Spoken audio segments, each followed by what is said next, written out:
President Obama says no American combat troops will be used on the ground to defeat ISIS. Republican Senator Lindsey Graham slammed that promise in an interview Sunday. This is a turning point in the war on terror. We're fighting a terrorist army, not an organization. It's going to take an army to beat an army. And this idea we'll never have any boots on the ground to defeat them in Syria is fantasy. CBS News senior security contributor Mike Morell is a former CIA deputy director. Mike, good morning. Good morning, Charlie. You heard what Lindsey Graham said. Is he right?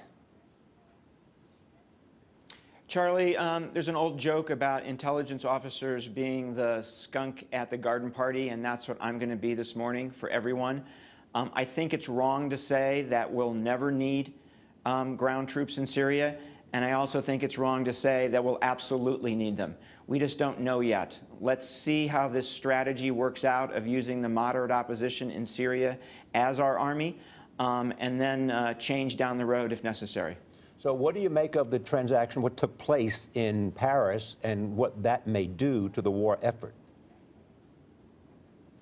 So I think the fact that the Arab states are standing up and saying that they're going to be involved is incredibly important here.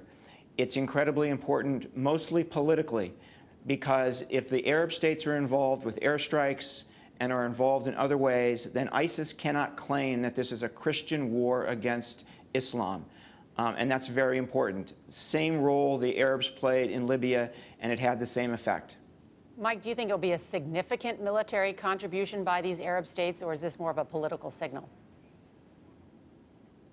So I think for some states, their participation will be significant because they have significant capabilities. But I think the most important point here is political.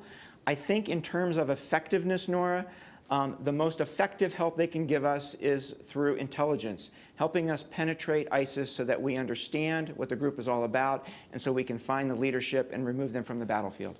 Do you think ISIS are the most dangerous group that threaten the region and the world?